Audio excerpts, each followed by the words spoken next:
Samahan niyo akong mag-unbox ng mga PR packages na natambak sa akin, ate. Ang month ng July at August, ate, ay naging busy sa akin. Kaya ngayon lang ako makakapag-unbox ng mga PR package. Mag-start tayo dito sa Clota. Dito sa akin ni Ate Bianca and also ni Ate Nicole. So, thank you so much and shoutout sa inyo. Naghahanap kayo, guys, ng affordable na mga basic tops or pang daily tops ninyo, I highly suggest yung Clota, ate. Ang ganda ng quality ng tela nila.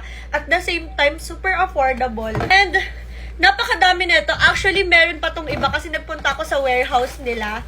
Binigyan pa nila ako ng iba pa, ate. Kaya yung iba nasuot ko na. Pero ito yung isa sa mga Clota top nila. Like, yung sando type. Sobrang ganda nito, ate. So, thank you so much sa Clota and kay Ate Nicole and also Ate Bianca. Next is ito from Lux Organics na dry shampoo nila. Natapon ko na kasi yung box, pero ito yung laman niya. And na-try ko na to. Gagawin ko to ng separate video, guys. Dahil alam niyo naman kung gaano ko kamahal ang Lux Organics. This is their 3-in-1 dry shampoo, sleek and straight with ceramide and biotin. And then yung purple naman, yung 3-in-1 dry shampoo nila in volume blowout. Nagamit ko na itong color pink, ate, or parang medyo peach. So, tatry din natin itong purple. Next that I got is from Lux Organics ulit. Grabe ang pagmamahal sa akin ng Lux Organics. And this is their 12-hour super hold set and style hairspray. Non-sticky and no residue. Ate, nagpadala sila sa akin ng kanilang bagong, aray ko, kanilang bagong volumizing curl and define. Hindi ko alam kung bago to or meron na talaga sila dati.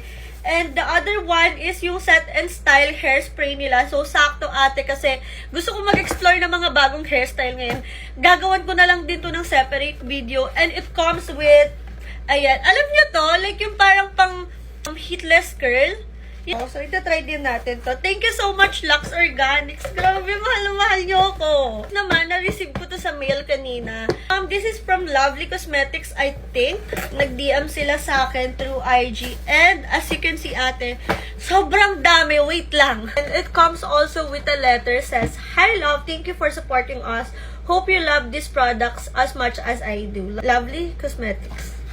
This is all the products that I got from them, ate. Sobrang dami talaga. So, ang first na nakuha ko sa kanila is itong finishing powder. Pero I'm sad kasi medyo hindi ko sila ka-skin tone. Pero I think magagamit ko naman sila as bronzer. Next is their Grip Setter Fixing Spray. I think this is matte. Yes, ito.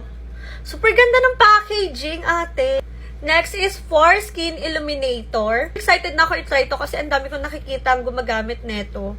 3 shades of water tint. Alam nyo, guys, na-excite ako dito kasi it reminds me of my high school life. Talagang pulbot lip tint lang ang atake at roll-on lang yung ginagamit kong mga lip tints dati. Pero ngayon, sandamakmak na talaga ang mga makeup.